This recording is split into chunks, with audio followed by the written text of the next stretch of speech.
Thank you for joining virtually, and it'll be again like when I was teaching last fall or last spring, where it's hybrid and I'm talking to the screen and turning around and talking to people here in the room.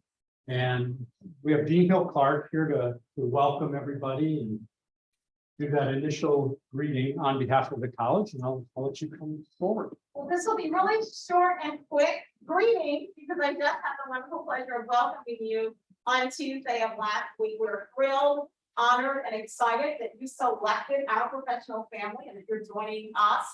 And we look forward to a highly productive and engaging fall semester and spring semester as well. If there's any way that I as Dean and Steve as Associate Dean can assist you, please do not hesitate to reach out to us. Thank you so much and welcome. Welcome colleagues on the screen as well. Good to see you too. Thank you, Dean.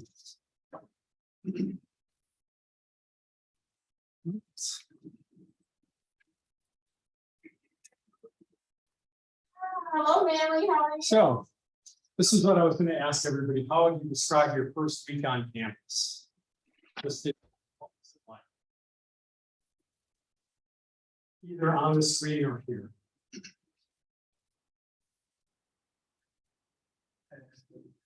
I started teaching in different universities in Connecticut during the pandemic.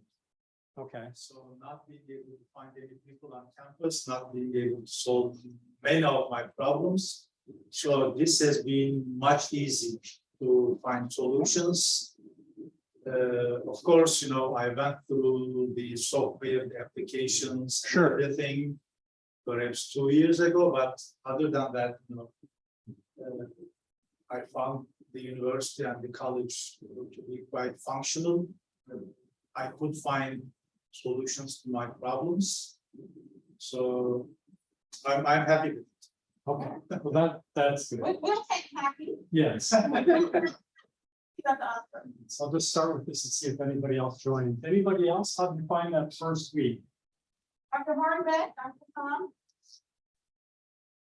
Hello, everyone. Hello. I'll go. Okay, I'm excited about the first week. My first classes will begin tomorrow.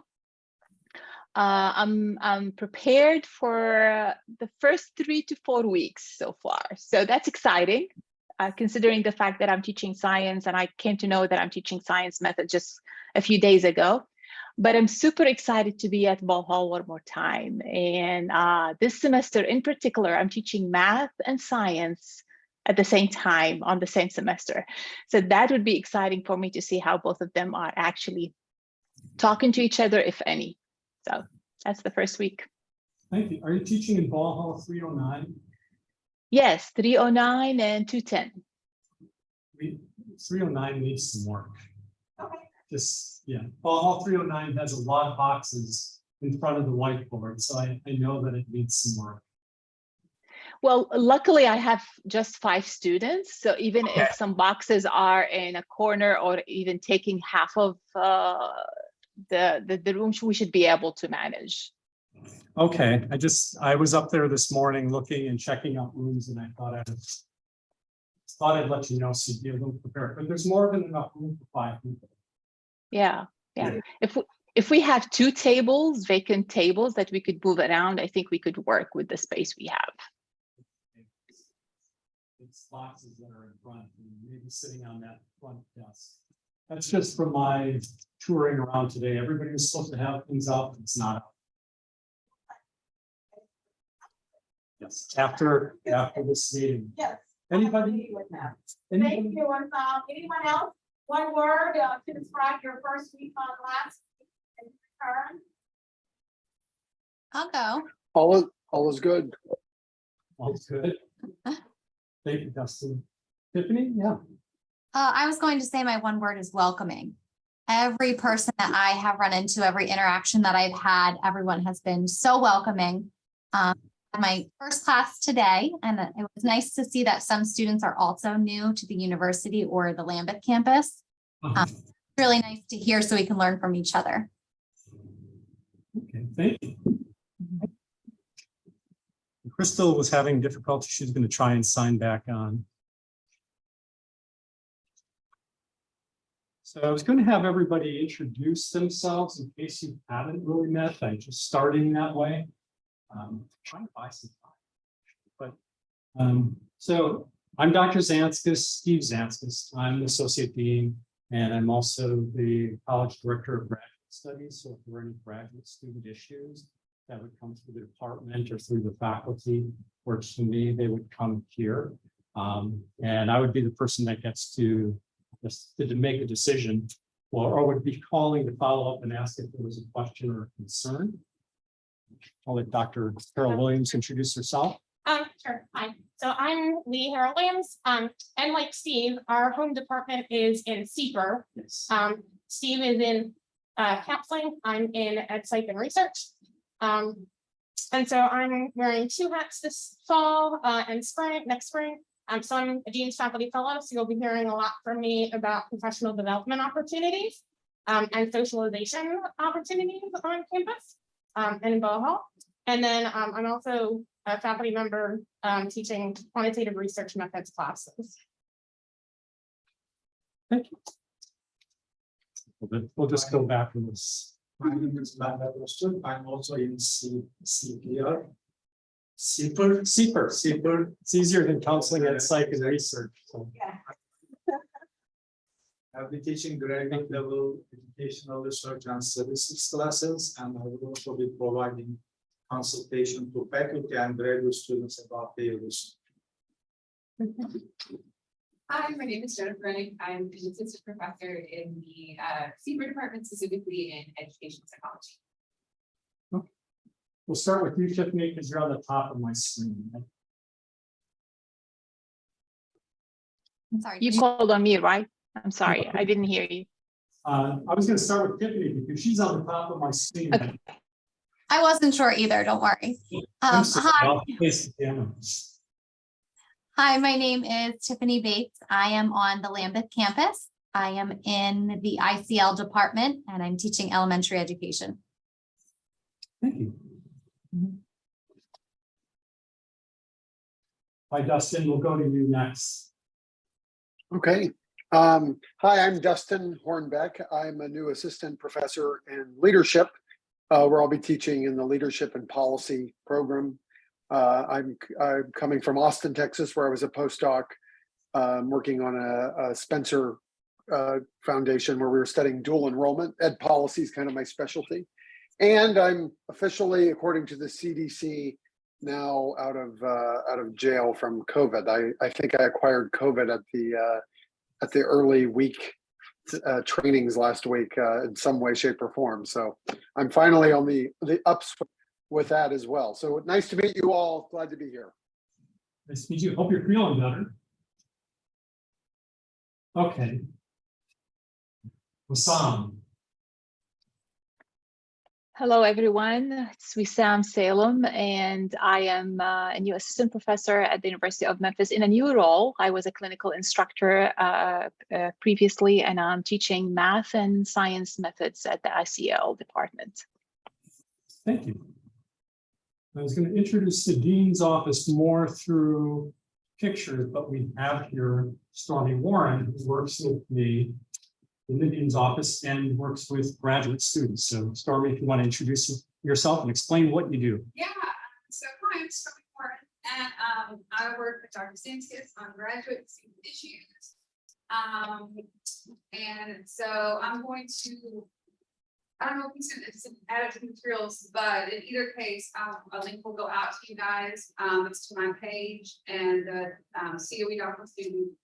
It used to be called a handbook. What are we calling it now? The doctoral student guide. There's a link to all the paperwork that all your doctoral students will be having to fill out while they're in the program.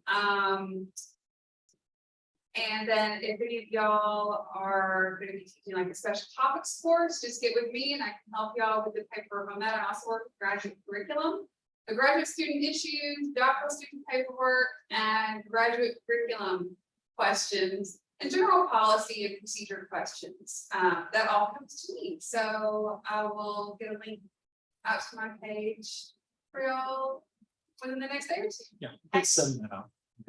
And just to throw it out there, what is the date for special topics has to be to move on what date? Off the top of my head, I think it's November 1. And the forms, I think, just went live last week. So I'm gonna be kind of after they die down this week with, you know, admission getting settled, I'll be doing a check of all the forms and then letting the departments know that everything's active and ready to go. And people can start setting up meetings with me.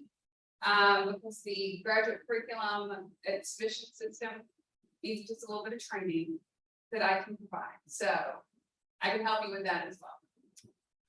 Our curriculum system is called Curriculog. Did anybody talk about that last week at all? Okay, so for the graduate school, and so 20%, our college makes up 20% of the entire graduate school student body. So the bulk of our college is actually graduate students, but it's not all. So probably 2/3 graduate students and 1/3 undergrad. But if there are graduate kind of curricular issues, if you're thinking about doing a special problems course with Dr. Harrell-Williams, he was just bringing up, then it would have to go through Curriculog. And Stormy knows how to help you with that. Stormy helps me with that. And it also has to, some things, there are different processes depending upon the course. We also have a College of Education Graduate Council that I'll introduce in members so that you know who they are in your department. So special topics are Thank you, often, Stormy. special topics courses, if you're looking to develop a new course, it takes a little bit of time to get it approved as a regular course. Special topics allows you to teach a new content up to 3 times before it has to go through the regular approval process. So if you have something that's related to your research or a new area in the department that you're trying to develop, special topics is the way to get that course offered first quicker, instead of going through the regular curriculum course approval process. Yeah, you don't have to wait until the following year. You can introduce a course earlier that way and try it out and see how you want to do it and if you want to continue.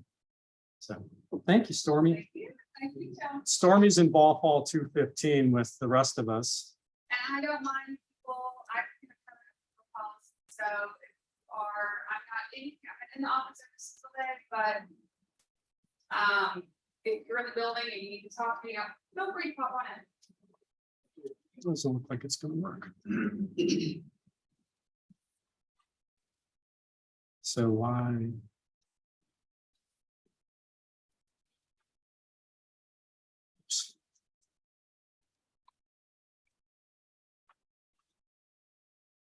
Stop shooting for a second. What's going on, Leigh?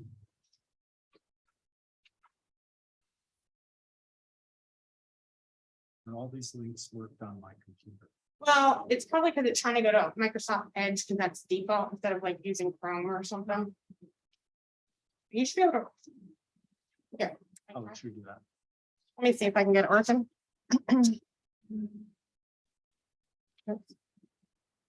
Oh.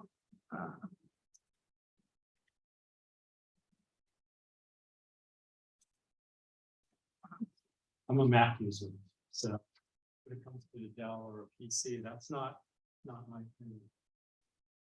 So we were introducing each other, and I'll let you introduce yourself. You, everybody else has already introduced themselves. Pull them up in a second. Yeah, well, we're messing with this because it's not the way I thought.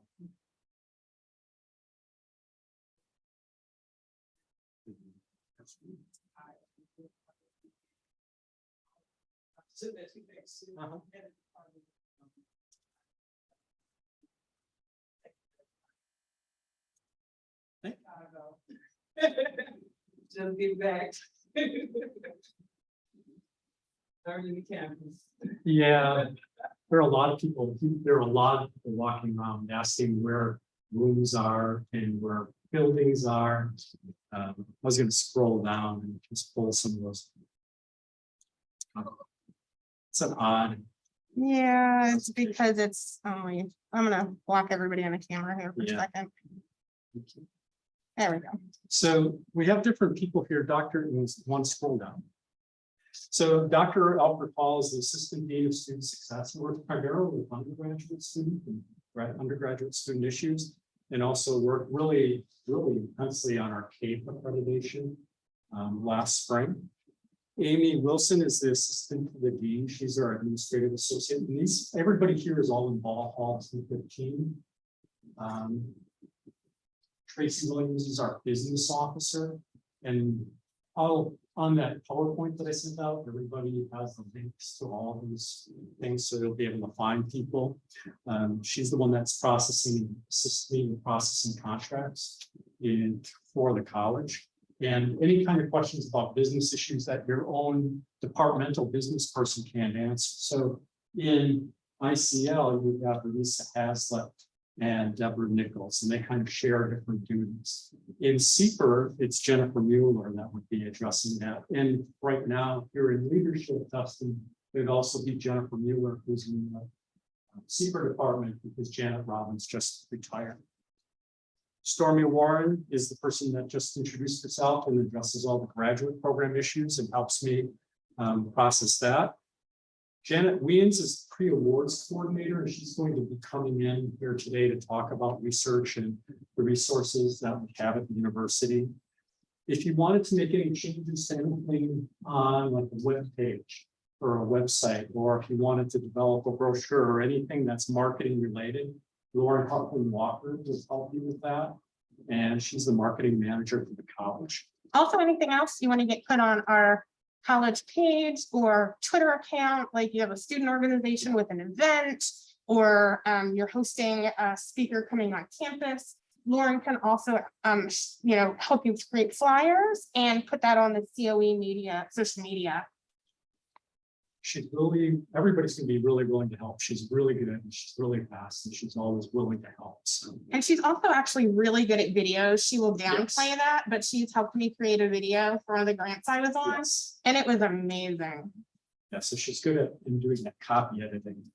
Willie Clark is our development person, so he's the director of development. So he's the person that's going out and talking to alumni and anybody else trying to help generate scholarships or funds to the college.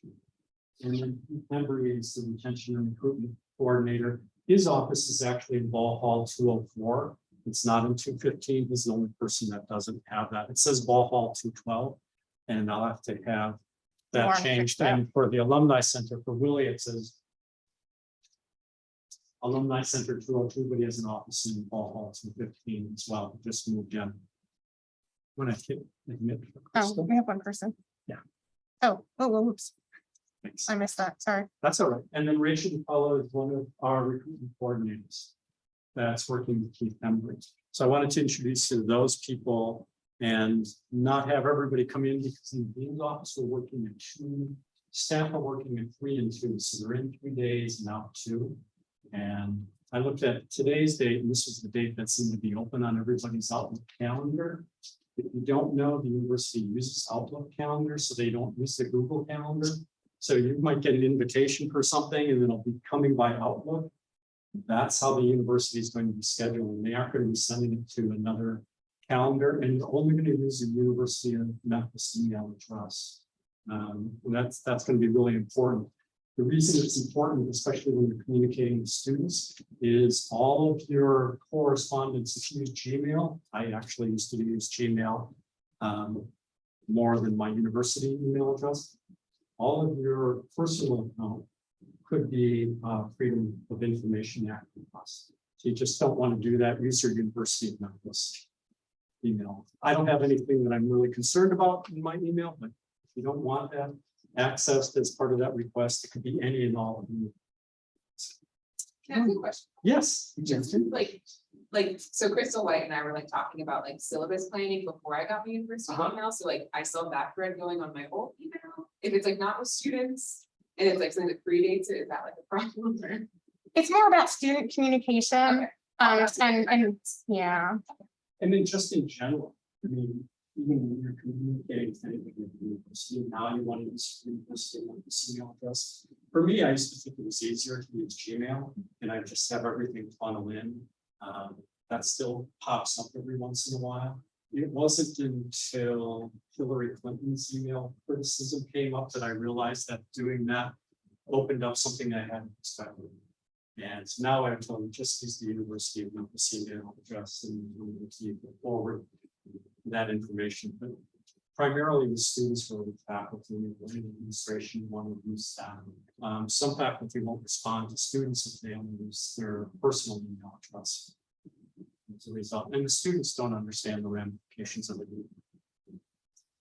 If there's anything else, slide down with them. Steve, I was having a hard time understanding what you were saying, but you were saying that you only use the web-based university email, or because like right now I have it funneled into my inbox on my Mac, but I kind of missed what. Yes. Yeah, I would use the university email address unless you want your iCloud email account to be accessed if somebody made a Freedom of Information Act request, like a records request. Oh no, I see what you're saying. I get it. You know, I'm using my Memphis email address. It's just it's one of the accounts I have on my Outlook. Yeah, I have iCloud email. Usually it's my mother-in-law that sends me email on my iCloud, and then I have Gmail, and then I have the Outlook. Right. Okay. Now for university communications with students or with faculty or with staff. Got it. Yeah. All right, so give me 1 second. I need to stop sharing. It's actually open. If you want to talk. Oh, okay. Do you need to click on any of these other links? Or? We'll just No. make it. Okay. I'll just talk a little bit about it. Oh, whoops, hold on. Sorry. Share. Yeah, I lost it. So in counseling, so there are 3 primary departments: counseling and psych and research, instruction, curriculum, leadership, and then leadership. Sometimes instruction, curriculum, leadership gets confused with leadership. Those are actually separate departments. Right now, Dr. Platt is out on PA, professional development assignment. So Dean Hill Clark and I are working with the department to not really serve as interim chair, but in a way interim chair until January when he returns. And I'm also serving as interim chair for CPER until September 1st. When Dr. Cogger will become chair. We have so instruction and curriculum and leadership, Dr. Sandra Nichols. Cooley Nichols is the chair of the department. Leadership is Dr. Platt, and then you have Dr. Michelle Robinson, who's in the teacher education program, and that's all here on Ball Hall in 202. We have a variety of centers. The Center for Research and Education Policy is actually across the railroad tracks. It's not in Ball Hall. They do a lot of third-party evaluation and they're beginning to look at policy work. Their associate director just retired at the end of the semester, and we're beginning to put together a search for that position. Center for Rehabilitation and Employment Research, that's more rehabilitation related. There's UMID and the Institute of Disability, which is Dr. Shiro Geis, and Mid-South Center, Access Center for Technology. That used to be part of the CPER department, but now it's part of instruction, curriculum, and leadership. A quick note, there's opportunities for you to become a faculty affiliate for CREP. And so there's information about that on the COE website.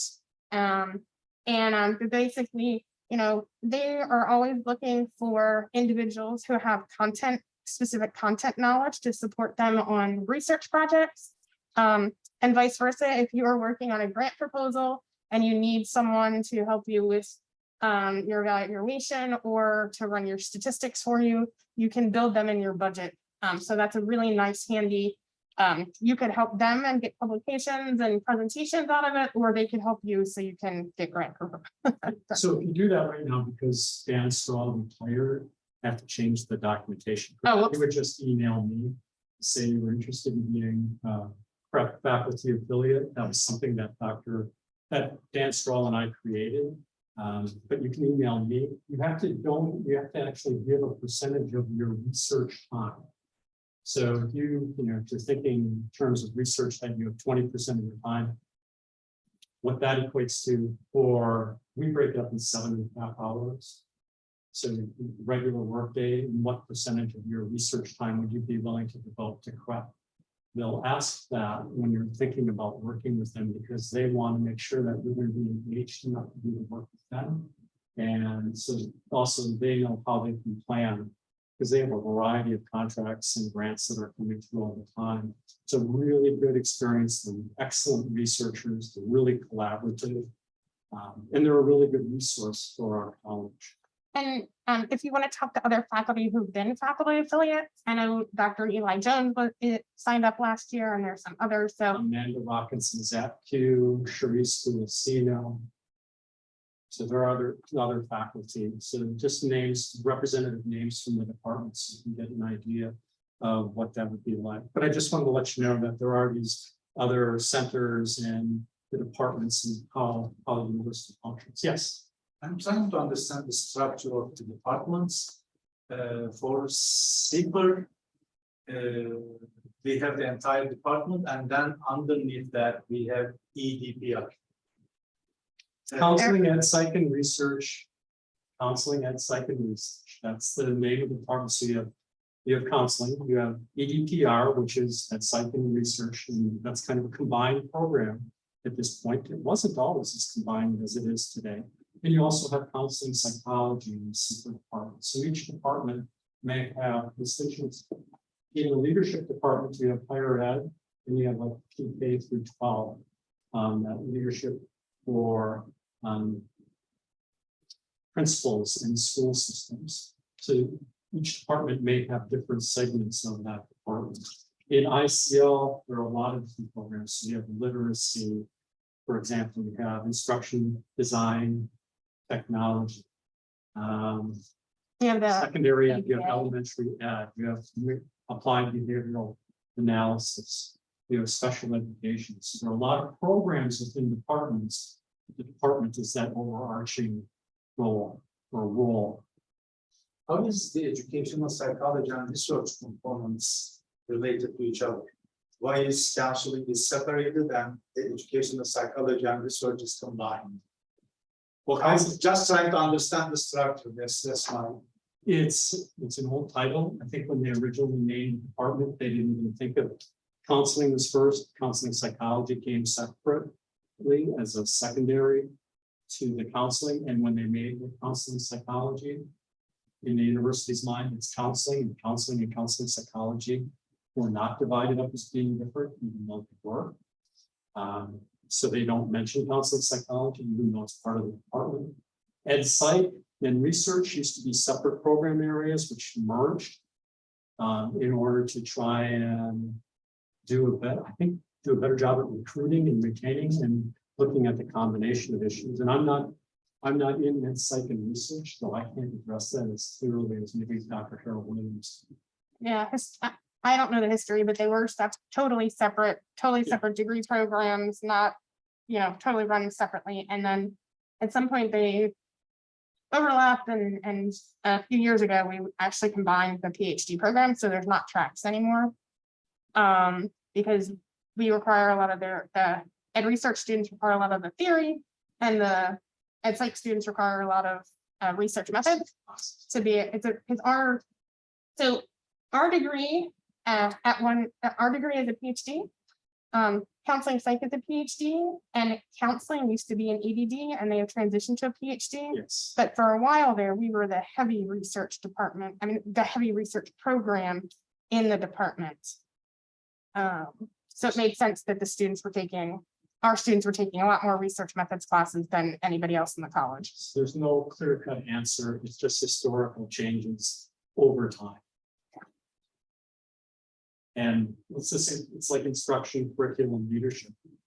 I never could, for the longest time, have hardly understanding the difference between the two programs. There is a substantial difference. One is leadership and curriculum development, and the other one is leadership and higher ed and principal school superintendents, for example.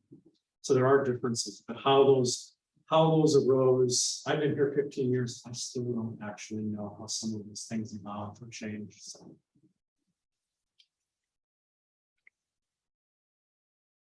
There's our vision and our mission. I'm not going to read through all of it.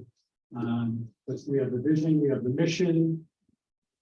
And then we also have our values. Is that next slide? Yeah. Which are really important. One of the things that we do have here in our college is a strong race, diversity, equity, and inclusion committee.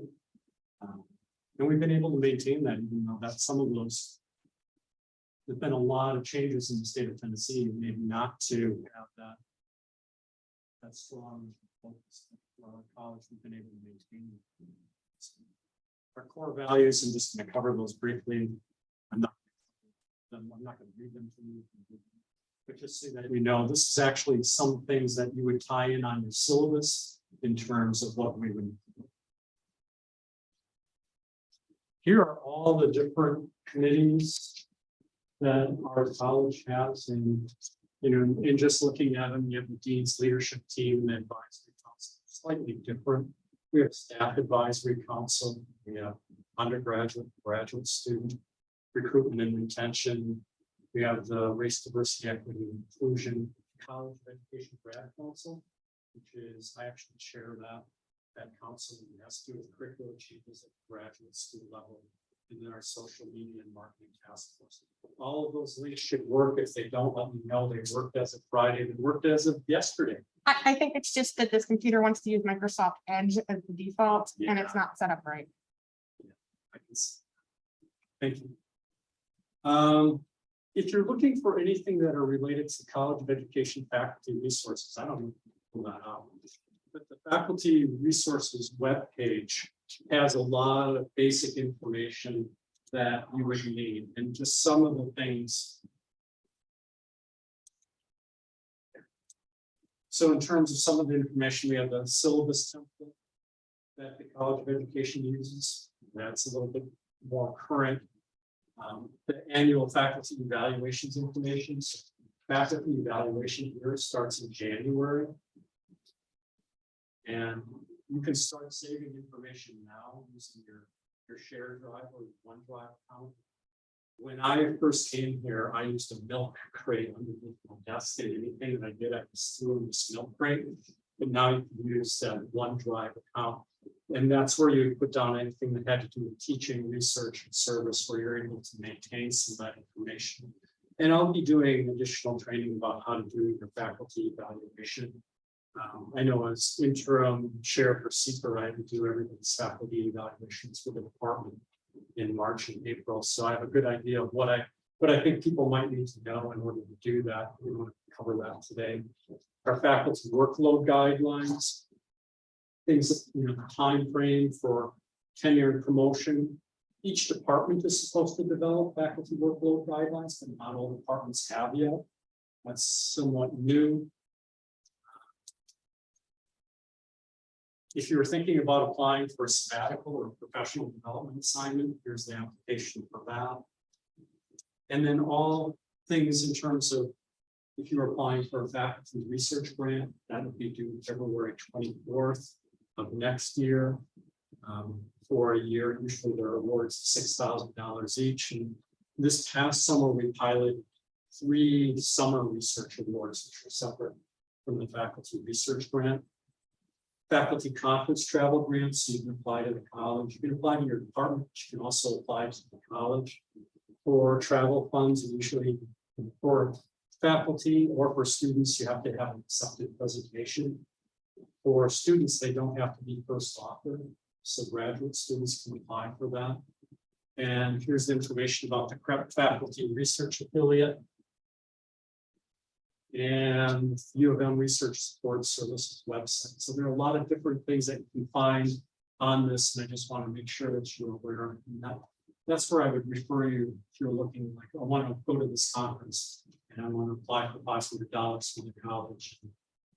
This is where you find that application, or if you have a graduate student that had to accept a presentation, this is where you apply. You want me to do some of the screen stuff? I mean, you can talk. Sure. This is one of my favorite topics. It's mentoring.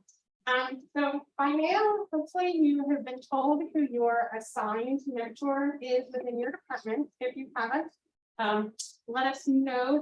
There should be names on the information that Dr. Zanskas sent out today. And so those are your assigned faculty mentors. Please be aware that you may find mentors in alternate places.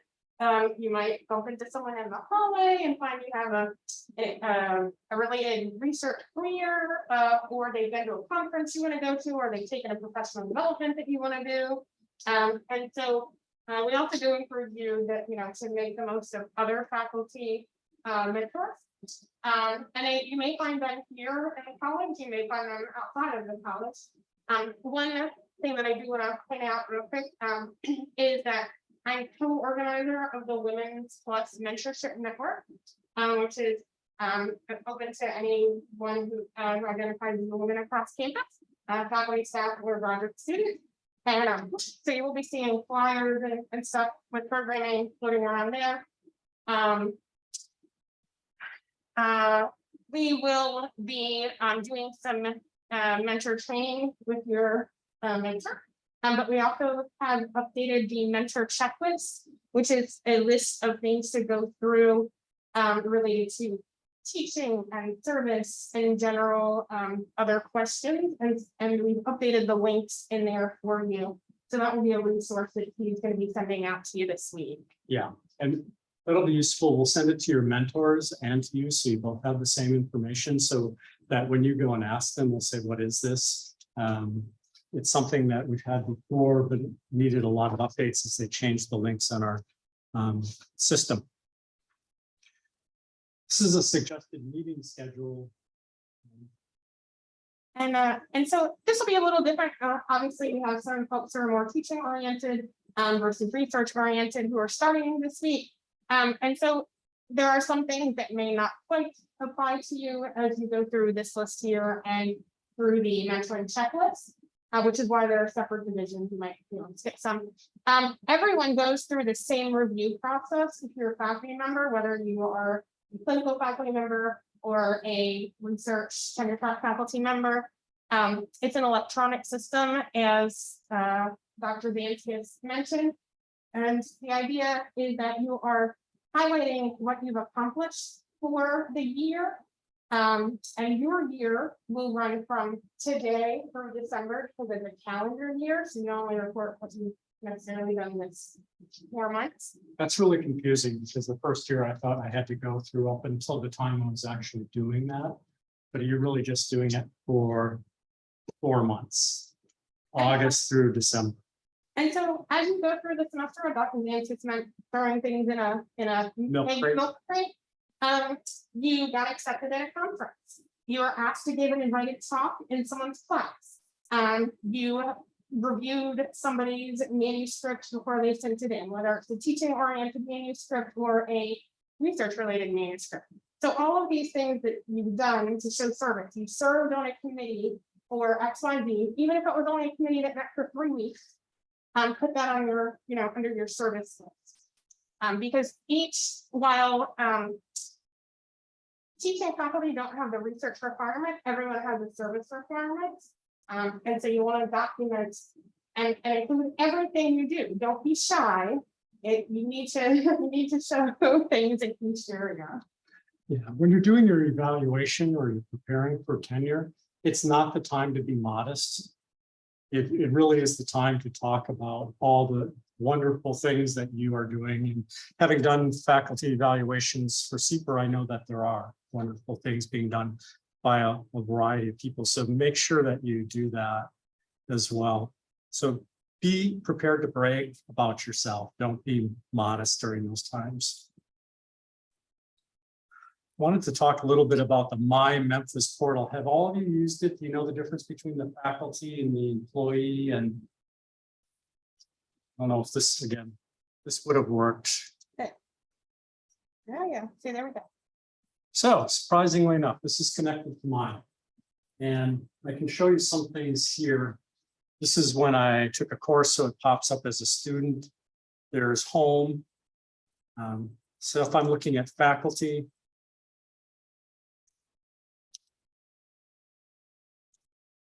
here are grades that you can enter in. You'll also see that here are courses that are assigned to me. Like right now, I have an EDPR 9000 course assigned to me. And then I also have independent studies and with counseling at the master's level. And then I have doctoral level dissertation courses for counseling. And if you click on those links, and you don't need to do that, if you click on those links, it'll bring you up to a page where you can look at your class list. And so that's, if you want to look at who is in your class before you go to class the first time. That's one way to go. I'm sorry, about the midterm grades for graduate classes, are we required to enter midterm grades or it's only for undergrad? You aren't required, you can, if you have midterm grades, but you aren't required. Yeah, you aren't For required. graduates. But you can, if you have a student who is having some difficulties, that is one way to certainly get them to come talk to you if they have ignored your emails. But it's not required. It's not required. No, it's not. There are some other things here in terms of in the grades. So there, a lot of times I'm getting paper requests for grade changes. You can actually do that online.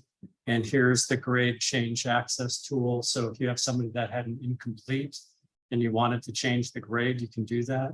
At our university, if you don't change an incomplete within 45 days, it automatically converts to an F, at least in the graduate school level. If you're on the right-hand side there where it says SEAT, the SEAT is our student evaluation of teaching effectiveness. So that is the student evaluations that they can see at the end of every semester. Those are all online. And the university sends out emails to the students. And then I'd say approximately 4 weeks after the semester has ended and grades are settled, you get an email saying that you have access to your seats. And you can go online and you'll see numbers that indicate responses to individual questions. And then there's another PDF that'll come up and pop up text comments that they may have typed in, and it's all summarized so you don't see it by students, just one sheet that sort of shows you the open-ended answers all summarized together. And you'll need both when you're doing your faculty evaluation or when you're preparing for promotion, or if you're applying for tenure and promotion, you need both the numerical ratings, which you usually have to average out on a summary sheet. You don't have to average them out, you just list them by the courses on one summary sheet so people don't have to look at multiple sheets. But you have to include all of your comments. In the past, some faculty haven't wanted to include comments, but the comments need to be included. So that's, see, SIRS is really old and nobody here, including, I've been here 15 years, I've never seen a SIRS. So don't worry about the SIRS, you're only worrying about student evaluation of teacher effectiveness. You can see here that, yes. I'm sorry, do we see the questions? I can check it later, but can we see the questions asked to the students here or? Yes. So Yes. Oh, not right now, no, because you have nothing. So you can only see your report after a semester is being I completed. don't So know. right now, you won't be able to see anything if you click that one. It'll start. And I'm not allowed to see. Well, it's not that you're not allowed to see, you have no results. This shows you the results. I understand, It's but not concerned. if I wanna know what will be asked at the end of the semester, can I learn them right now? Yeah, I can send that out to you. Just Well, basically, well. it's going to change. EOI is okay. So Dr. Jones, who's in EDPR, has been working with the Office of Institutional Research to revamp the question. And so they do not have the final set of questions going to be asked at the end of the semester. They are in the process of all meeting this week and next week to finalize the question. So in a few weeks, everyone should be able to see what the new questions look like. The old questions don't go away, but there are some new questions in different areas. But so not quite yet because they are still finalizing. They've done a lot of measurement analysis with these items. And so they should be releasing something within the end of the September is the goal. In the past, there were about 10 questions and they would ask, did you seem like you were interested in teaching? For example, and they're asking the students, they're their perceptions of you as an instructor. Did I learn anything as a result of this class? Was the instructor knowledgeable, for example? How did you interact with students? So that's going to be the student evaluation. They give you a comparison to your course number. So let's say it's, for me, let's say it's counseling 9,000, and they don't do that for individual courses. I'm just using that as an example. Then anybody that had taken that, I could go back and look and compare by section, and they do that by the department and by the college, and then by the individual course and instructor. Like, did one semester, did you really just knock it out of the park? And everybody was great and thought everything you did was really good. And then the pandemic hit and you had to flip everything and go to all online, and maybe your ratings weren't as high.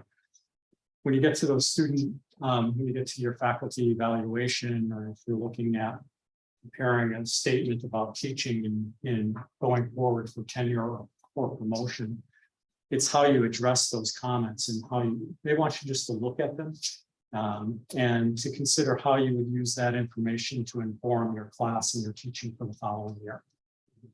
So, I mean, I can send you the comments that they have now or what they are now. It's going to change, but I don't have any problem sending them out to you so you have a better idea of what to expect, at least as it is today.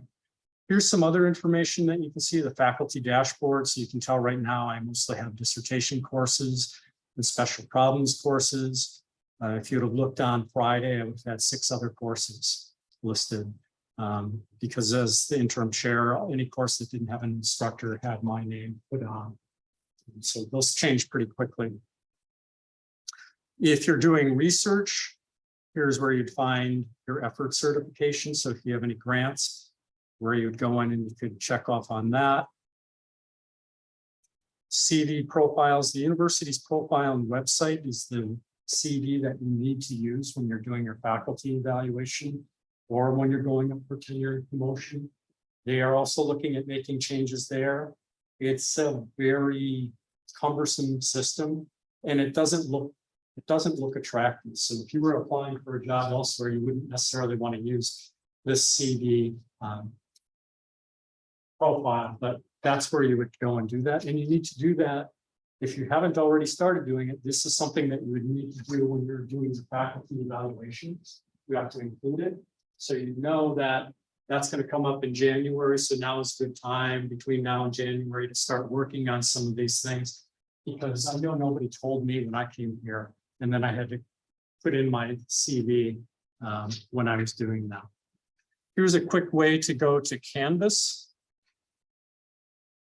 And if I click on Canvas, you're going to see a bunch of tiles for me, maybe. I don't know if that came through.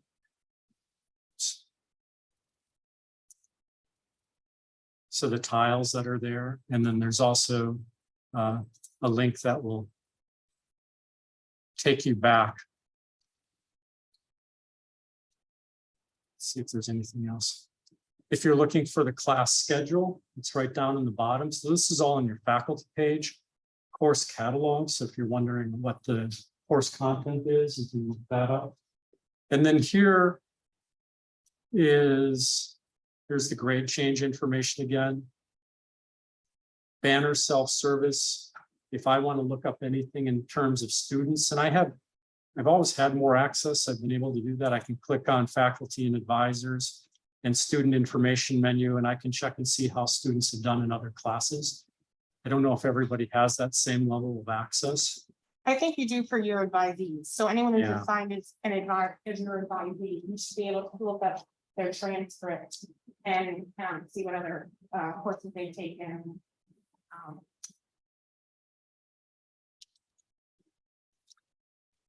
So if I select my term as here's advising for fall of 2022.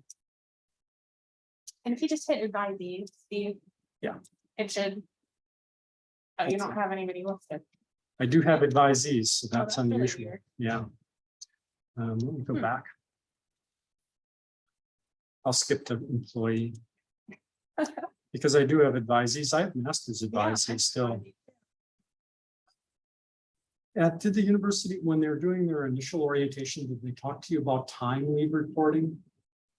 Okay, I'm going to bring it up because I get emails every month, so does the dean.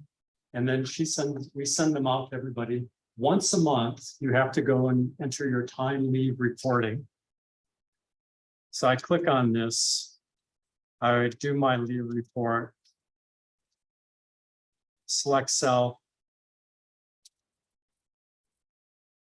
And if you don't have anything, if you didn't take off any sick time, you weren't gone on vacation, and it's faculty that are 9 months usually don't get vacation time, but I have vacation time because I'm 12 month. If I don't have any sick time or anything, I just enter 10 and then I hit save or submit for approval.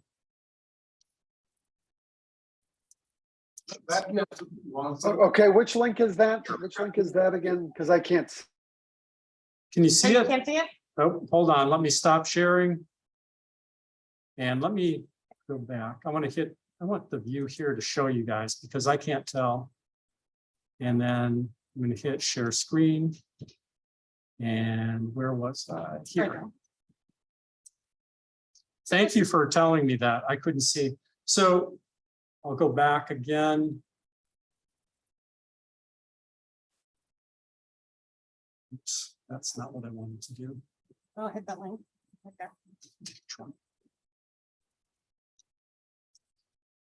There you go. So you go to employee. And the only reason I'm telling you this is because you don't want to be consistently on the dean's list of people that don't fill in this really basic form. Can you see that, Dustin? Okay. Thank you. Yes, I can. Yeah. That. And if you go to employee, and on what for me is the left-hand side of the screen, it says click to access your leave report monthly. And then you go to leave report. I have ability to acknowledge anybody in the colleges actually. And then you have different dates. So here are all the different dates. So every month, then I click on leave report. So I'm clicking for this month. I'm not ready to submit yet. But for example, on Friday the 5th, I went to Knoxville to celebrate my stepdaughter's graduation from college. So I took 7.5 hours of annual leave. You don't have to worry about that. On Wednesday the 3rd, I'm talking about all my personal life here. I went to the dentist. And so I had to put in an hour's worth of sick time. And once you do that, then you can just click save. So if I wanted to add another time, I could click save. And then at the end of the month, you have to hit submit for approval. And then it goes to your department chair. And depending upon who does that or who they've delegated authority, and it'll vary by the department. But you need to hit submit for approval. And that'll help keep your name off of everybody's list of people that are forgetting to do it. The reason they did this is that faculty in general, just figuring we can flex our time and we don't need to put down sick time or anything like that. Sometimes people were out for an extended period of time and didn't record any sick time. And so the faculty senate and the university HR encouraged that to be changed. So now we have to go in and at least enter a 0 if you didn't take any sick time during a month. When we look at one single 0. Any day you just click like enter hours, and then I would enter what that hour was, or 7.5 hours, or for that day. We use 7.5 hour days, even though most people don't work 7.5 hour days. Usually it's longer. And then you click save. And then You have to enter the zeros for Just one. all cells. Just one cell, pick one cell, day. put a 0. So But if make you sure weren't put sick it at on Monday all, through Friday. yeah, this is really confusing. And the reason I'm bringing it up is because I have to deal with it every single month. And the dean gets the messages too, and we get them from HR and payroll, and then we have to respond, and then it gets sent out. And it's just a good way to keep your name off that list of people that don't do something that we're required to do. But I'm sorry, there are 8 rows and 30 days. No, so if we are 9 month faculty, which most of us are, you will only have sick leave. Yes, We don't get these other things. you don't get vacation time. 12-month employees, Yeah, so he has good things. Faculty do not accrue vacation. We do accrue sick leave. But we don't accrue all these other things. Yeah. or Yeah. sick leave, We would just don't have, be zeros. no, just one, you pick one day, put So- a zero if you use no sick leave that month. And it's a- So example for here, Would it you says wanna sick log in leave, until mine? August 1. Pardon? You're gonna log in until mine? No, I Okay. And so ignore annual leave because that's not something you have. I get vacation because I don't have flexibility any longer. But I do get sick. And if I wanted to enter, I had no sick time at all. I would enter 0 up there, and then I would go to save and hit save. That's all you have to do. And then submit for, And you submit for approval at the end of the month because you normally, so don't wait too long. You want to get it in, but you also don't want to enter it in if you don't have it. I'm just bringing that up because it's something that I know has become kind of an issue. the one thing you might wanna do, because it's due on the 10th of the month for the previous month, so like August is due September 10th. I put a reminder on my Google Calendar for the first of every month that says, fill out my leave report. So that you could, set yourself a reminder. Otherwise, somebody in your department or the leave office will say, hey, you haven't done this this month. Yeah. And here's all the new employee post orientation material that they were talking about. So if you're looking for that information, you can find what it is that you need. If you're looking at your own payroll or withholding, that's all going to be on the left-hand side. And over here is Chrome River. And that's how, if you're putting in any travel expense or purchases, that's where that goes now. They just changed that. I mean, they had intended to roll it out 2 years ago. The pandemic hit. They rolled it out at the end of July without really telling anybody that it was coming out, and it came out. And now you can do training on it through learning curves where they have training, faculty training or staff training. But this is the form that you do, and you would go here. So these are things that I don't think they always talk about. Like I had one submitted. I splashed coffee on my computer screen. Steve, It went blank. Yes. now that I can see your screen this time, could you go back to where we're supposed to be inputting our dossier or our CV? Yes. Yeah, because I wasn't able to see that either exactly. Yeah. Thank you for jumping in. Go to faculty. And you click that, scroll down. Hit CVs and profile website.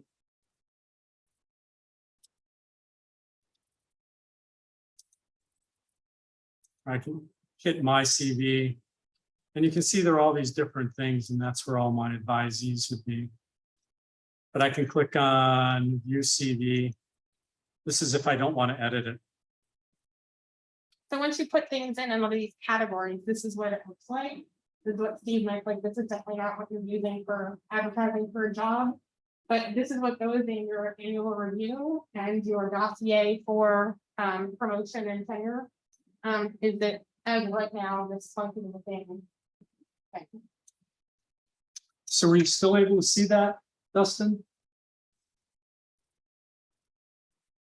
Sorry. Yes, I was able to see that. All good. All right, thank you. Yeah, if you can't see something when I'm doing this, let me know, because I can't always tell if it shows up or if it doesn't. So this is where you'd submit. This is kind of a complicated system. I didn't find it very user-friendly. I'm just letting you know. Jennifer Mueller can help you out in CPER. Deborah Nichols can help you out in ICL. And if you're in leadership, Jennifer Mueller can help with that as well. I know I needed help, and it took 2 people to come and help, because it's just not as, once I get used to it, that'll be something different, but I'm just not used to it yet. Okay.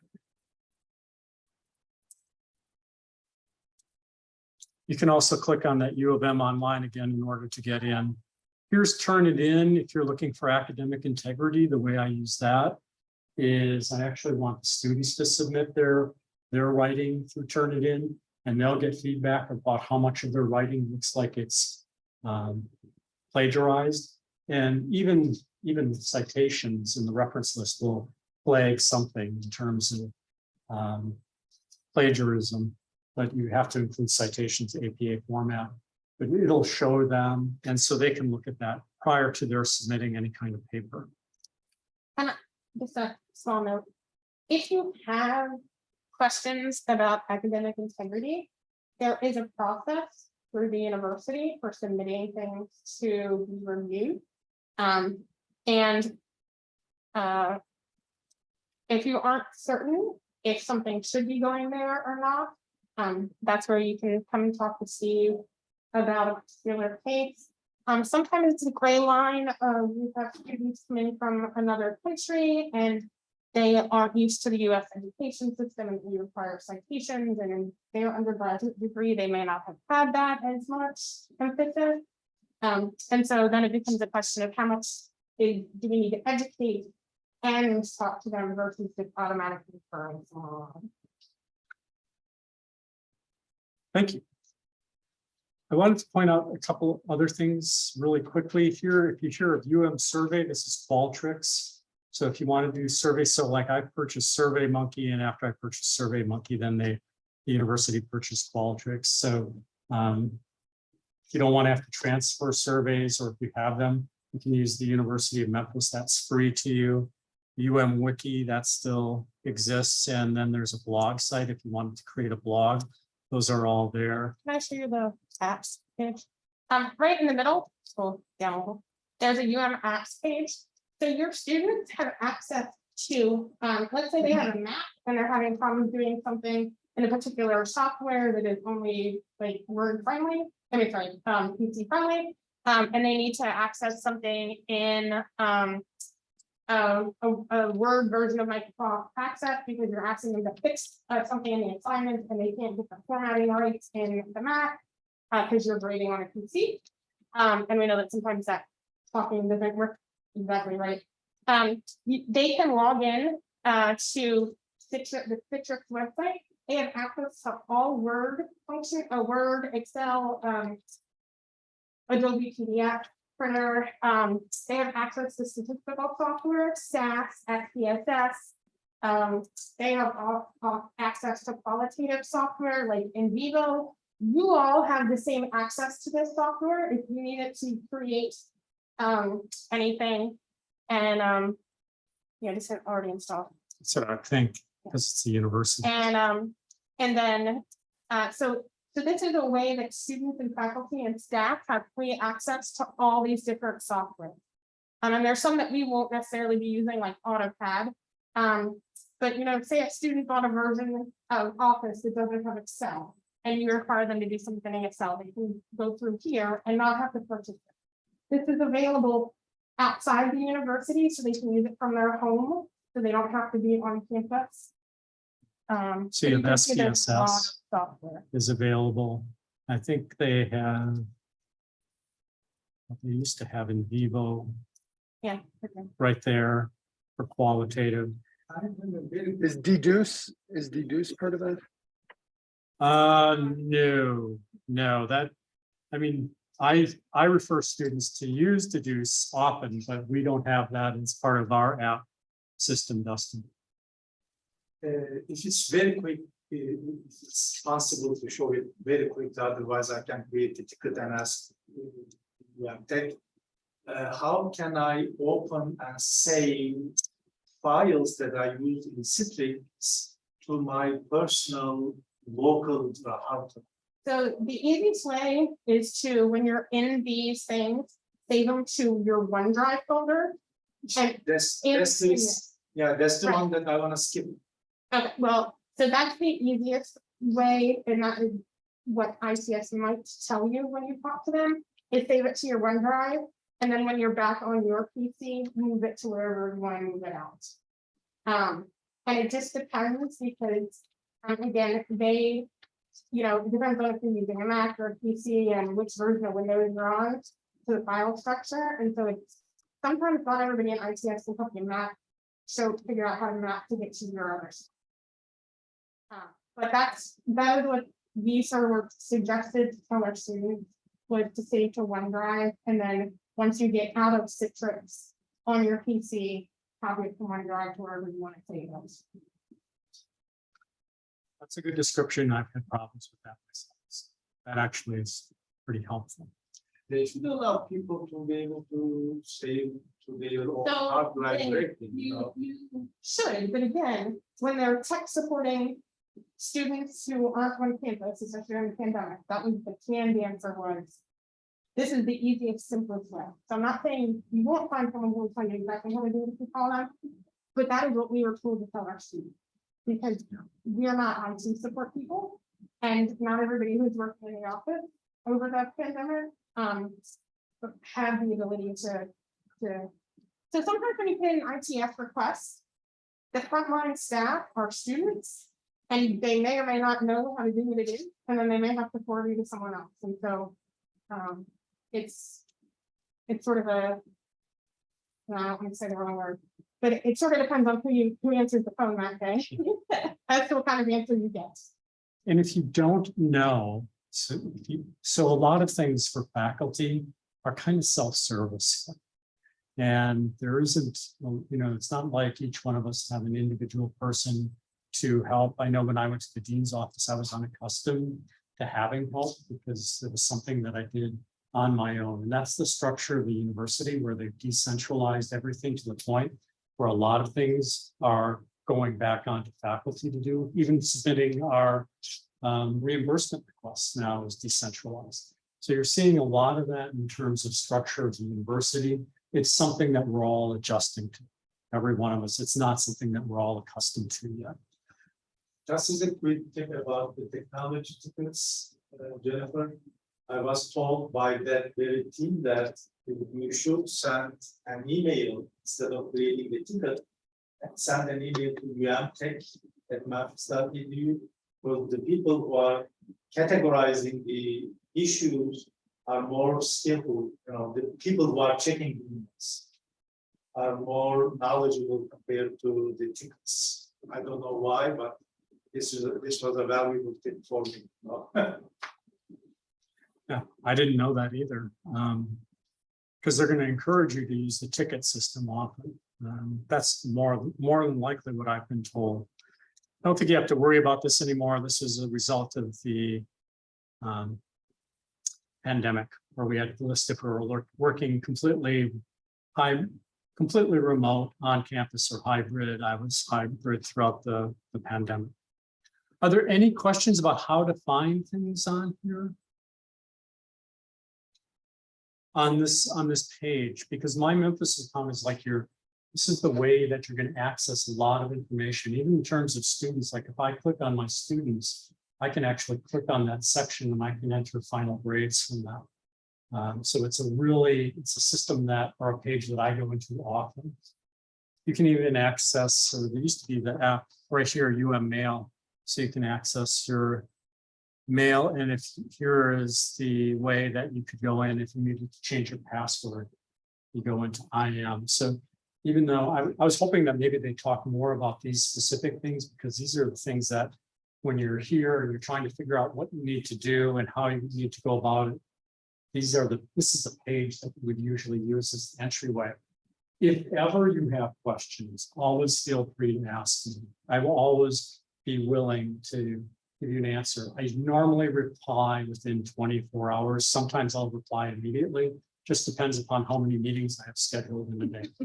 Truthfully, I mean, that's the only thing. The location status is not shown on my system. Is it me who has to deal with that? No, you don't have to. Mine's still listed as hybrid. So normally on Tuesdays right now, I can work part of the day remote. So if I have a meeting, even though it's a remote day, I'm on campus. So it's a remote day. It used to be my writing day, but now it's just kind of. So I don't have to. You don't have to worry about it. No, there were semesters where some people were teaching in person, some people were only teaching online, and we had to indicate what was going on. So new faculty probably don't have that because you never had to answer that question. Yeah. We had to answer that question. You have okay. have one other question Okay. about the final exam. That's the only question you get. Yeah, you can ask. I did see the final exam schedule depending on your class meeting times. But for fully online, there were no guidelines. Okay. Never give a final exam until after study day. Now, if you're not, where I went, there was never anything called study day. But the Thursday after the end of classes is what's called study day. If you administer your final exam prior to that date, on the Wednesday before study day, and the student has a grade appeal, they have a stronger basis for the grade appeal because you didn't provide them with the day, the study. The study day is something where everybody gets this time. You can have your exam on Friday. You can leave it open for a week if you want, but you don't want to administer a final exam prior to study. Other than that, anytime during that Yes, finals window. unless you're in an in-person class, and in your in-person class, you're supposed to do it at that time. That's specified because that's the time that's in the calendar. But if you're doing an online class, you're not tied to that. And a lot of times I would open up a class, if I were doing my exam online, I would open it up for a period of time. You still only get the same number of hours set up. So I might open it up, it's open for a period of 3 hours. You can't start, stop, go back. But I might have a bigger window of time where somebody, there aren't any classes scheduled that day, so I might leave that exam open for an entire day And- or longer. Yeah, and it's up to you. So Yeah. the final exam, so I want to sort of, what the final exam looks like. Faculty have some flexibility in that if you're in a course that is not heavily structured. So your final exam could be that they write essays. Your final exam could be that, or it's in your class, that they have to use analysis software and write something up. And you give them the data on Monday and they have till Thursday to do this part and study it. So there's flexibility. If it's an online class, you can have it set up so that they just submit it in a Dropbox, or you can do it as questions that are in the system. How you want to do that part is up to you. I say that it's up to you if it's not a heavily coordinated course. We do have some courses in the college that are very structured, and you have a course coordinator, and they will tell you your exam will look like this, and it'll be like this. But other courses that are not coordinated, you have the flexibility in how you want to structure it. In terms of the date of the final, And actually long as within the finals. Within the final week, yeah. So you can give them 3 hours any day. You can tell them you have to take it these 3 hours on Wednesday. I would just say, especially with the graduate classes, be careful that a lot of the students are working full time. And if you're giving them, they have only 3 hours on Wednesday, then you might want to have it more in the evening than during the day. Yeah, it's down between 4 hours. So one of the things I saw, thank you, Sam. Oh, Dustin has a question. This is working. I will follow up on that because it's an impact. I doubt it's just impacting you, so I'll follow up on that. Dustin, yeah. His question was, did you have to add past institutions information on the CV?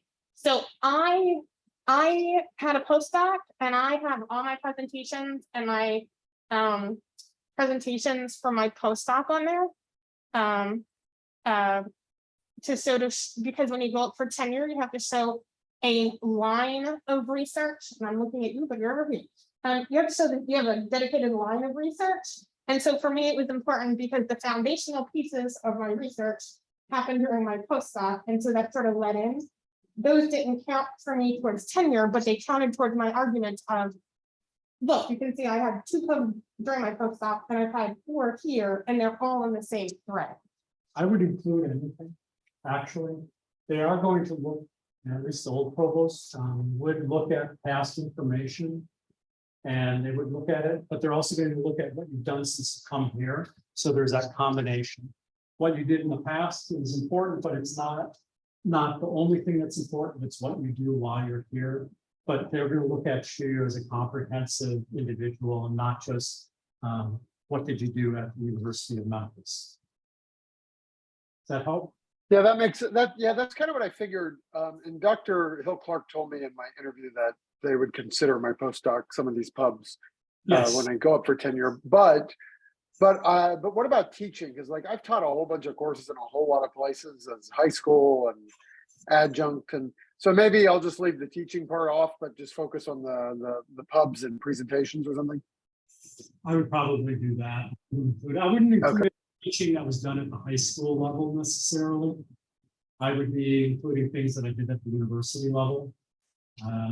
I may have included those on my CV. I primarily, or courses that I taught at Michigan State.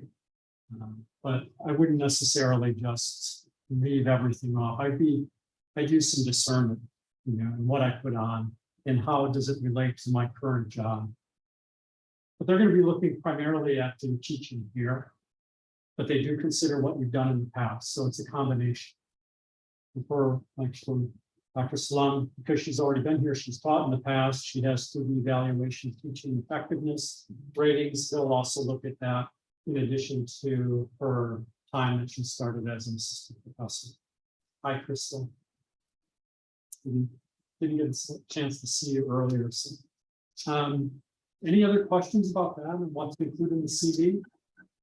Yes. Along the same lines. So my publications and service and teaching from my previous role can be included in my CV based on what you just said right now. Yes. Yes. Okay. All right. Appreciate it. Thanks. Yeah. Mhm. You're welcome. And if you have any questions while you're doing anything, always feel free to ask. Don't be afraid to ask. I would much rather have you ask. And the earlier you ask, it's a lot easier for me than if you're asking kind of like I need to decide what to do and it's due tomorrow. It's due tomorrow, or it's due tonight at 4:30. Should I include this? If you asked earlier, it's going to be a lot easier for me and a lot easier to address your question. And if I don't know an answer to a question, I will look and get an answer. Sometimes it's not always an answer that I want or necessarily as quickly as I want, but I will get an answer. But a lot of them I can answer now, just based on a couple of years of experience in the role, or 3 years. If I may go back to the sick leave, just a question. If I have a doctor's appointment, let's say, but I don't have a teaching assignment or meeting, do I include this in my sick time leave? I don't think most faculty do, because you're going to flex your time anyway. Okay. Specific to staff, but I do. I put down if I'm going to the dentist and things like that. But I have a staff role that starts, well, technically starts at 8 a.m. Usually starts earlier than that, so I just include it anyway. I have a lot of sick time here, 15 years, and so I've accumulated a lot. And I'm in that university sick bank, so in case I needed to draw something, that was a good thing to do. I had never had to draw on it, so I try to use some. And I also want to interject there. So this especially comes into those of us who teach classes that are in the evening or on weekends. And so, you know, you have an odd work schedule to begin with. And so if I go to the doctor's at 8 a.m. in the morning and I'm working by 9 and I teach till 8 o'clock at night, I certainly have worked more than my 7.5 hours for that day. You have flexibility. So other faculty that would have a staff role don't necessarily have. So I would do that. That's exactly right. So it sort of just depends on what your schedule is supposed to be. If you have a role where you're expected to be in the office from 9 to 5 and your appointment is before or in the evening and it's not impacting, or you're teaching, or like us, we're more expected in EDPR, we're more expected because we teach evening classes to be available in the afternoon and in the evening to teach that, you know. For example, if you're and you normally teach in the evening, that's where you put down sick time. Okay, yeah, that's what I thought, just because of the odd schedule that we go with. Okay, I just wanted to make sure. Thank you. I'm talking maybe 40 years ago, the associate dean actually would go around and check and see if people were in their office at 8 a.m. And then they would have you teach at night. So you work this extra long day. I don't check attendance. That's not my job. Nobody actually does that anymore, and nobody actually expects it. You have a lot of flexibility as faculty. That's one of the advantages of being faculty. But if you're out at a time where normally you would be sick, or when, for example, when my mother died and I took time to go for her funeral, I put down bereavement. So those kinds of things I would do, but it's when it conflicts with when you would normally be working. And don't worry about that. If I have to run my dog to the vet at 7:30 in the morning, I'm not putting down sick time, because I'll normally be working until 6 o'clock or 9 o'clock at night anyway. So I don't do that. I put it down for things that I know where I've had to put in a request to the department. If you're going to be out, you normally have to fill out a form, and that's in that handout I presented. And I think, Dustin, I think I left off C in your last name in the handout. I'll correct that and send it out. But when I do that, if I'm going to be out for an appointment that conflicts with my normal scheduled time, and we'll talk about availability too. That's a whole other issue. It's kind of changed over time. That's when I use them. So don't just automatically put it in. And the other thing too, I'm sure they should have mentioned this, but as faculty, we have access to FMLA. And so if you're going to be on an extended period of time for having surgery and you need to be out for 2 weeks, or if you are doing maternity leave, there are these longer term absence policies that you need to pay attention to. Yeah, there's also intermittent, what they refer to it as is intermittent FMLA. So if you had, for example, somebody needs to take care of somebody and they need to take off a certain number of days, and that way being sick doesn't impact that evaluation of you as an individual. So that's important to know. I'm not going to talk too much about coronavirus. I was going to bring this up. Let's see if I can find them. Is this here?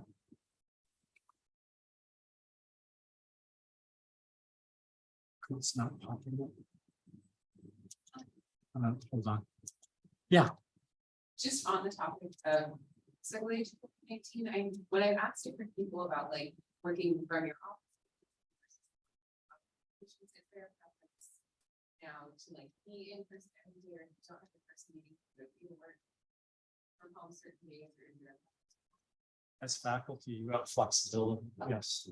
You don't have to be, if you put down, and we'll talk a little bit about that, if you put down that you can have office hours from this time to this time, then you could be there. But otherwise, faculty, you don't have to. Like I said, I'm not taking attendance to see if somebody's sitting in their office, so you don't have to be there. Now, for me, because I'm staff or Janet, we have to report where we're going to be, but you don't have to do it. So you have a lot more flexibility. Do we need to put in? We already asked that. Yep, we already did. Thanks. We want to skip ahead to Janet's part since she's here. Yeah, well, Janet's here at my discretion, so she can wait a couple minutes. She came in early. So coronavirus updates, I would just go and look at that website. I looked at somebody's syllabus the other day that said if you're not wearing a mask, you're going to be asked to leave class and you're going to be reported to the dean of students. That's last year's information. So go back and look at that. You're going to see it just was updated last week, Thursday or Wednesday. Kind of losing track of time. So there was just an update about that and how they're treating it is much different. If students have questions, they can contact the dean of students. If you have questions, you can contact HR at Memphis. And really a real good way would be HR business partners at memphis.edu.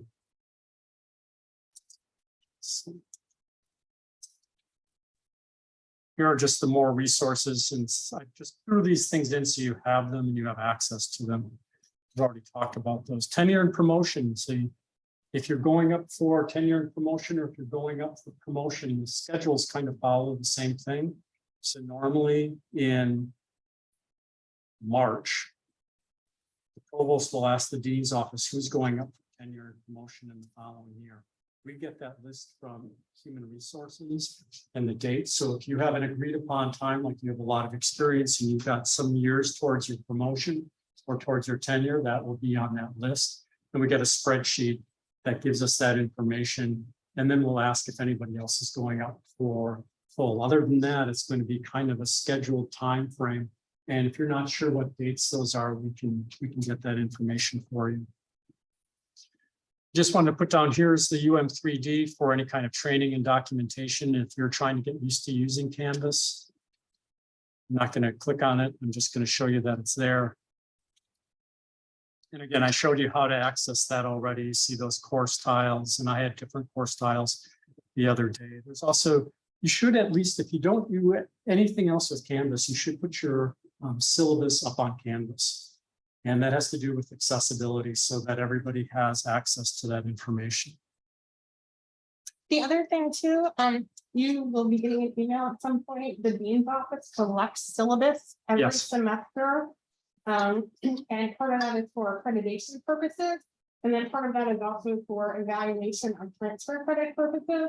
So you will get an email from someone in your department saying, this is the designated person, send your syllabus for this, your classes this semester to this person.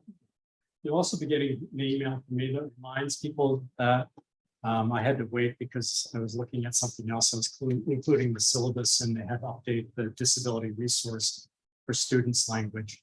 But I'll be sending that out because some faculty are hesitant to give their syllabus out, but really your syllabus is actually developed as a university work product under our pay. And it is not intellectual property. Some faculty believe it is. It is not according to legal. And it really is time consuming when I get an email and somebody's trying to get licensed and they're trying to find a syllabus that they didn't keep. And normally I'll tell students to keep their syllabi. They don't. And 5 years later, they're going to come up and they're going to look for that one syllabus that's going to make the difference between whether or not they can get their license or not, or they have to do some additional coursework. And when the dean gets those, or I get those, and it's usually one of the two of us, it's really helpful. We're keeping those in a kind of a archive that Lauren Huffman Walker has created. So those would be going to Lauren Huffman Walker, and that'll be in my email. If you do, I have just the links here for online instruction resources. And if you want consultation with UM3D, you can go in here and schedule a time. They're really, really helpful. So the faculty resources, if you want student resources, like you have a student that's never, ever used Canvas before, they don't know how to do it. There's a bunch of videos, there's information there that you can include in your syllabus to help the student get used to using Canvas, and you can access it through that link as well. Procedures in terms of availability. I don't know, has anybody talked to you about how I used to put down office hours, but if you're teaching all online, then it's availability. And what's a reasonable response time for student emails? What do you think? When would you do that? How do you list your times? We're kind of interested in knowing where you feel you should be in terms of that, because 24 hours is really, for me, it's a goal, but I can't always attain it because of the number of hours. Some faculty list 48 hours. If you're teaching all online, does that mean that you're going to be accessible at any hours of the night on a weekend or an evening? Are you going to be sitting up at 2 a.m. waiting to respond to a student's email? Because some students may actually believe that you will be. And so, you need to spell those things out in your syllabus. And if you have office hours on campus, then you need to actually stick to those and be there. For me, I found that most of my students didn't come in during my office hours. They almost all needed appointments separately because of their schedules. And that was usually when I get a lot of my own work done, in part was during my office hours. So I would think 24 or 48 hours in terms of. And be very clear about weekends. You can say during the weekday, it's 24-hour turnaround, but I'm only checking email once on Sunday morning or once on Sunday evening. But the point, there is no university standard, but be clear so students know what the expectations are. You have an office phone. You do not have to share your cell phone. If you do, you need to clearly state when students are allowed to contact you and how that works. If you aren't in your office that frequently and you want to do something like a Google Voice phone number, that might be better than giving out your cell phone. Because then you can shut it down and you can say, you're only going to get, the message that they left between 5 p.m. and whatever time on these days. I have a Google phone number. I don't give out my cell number to students.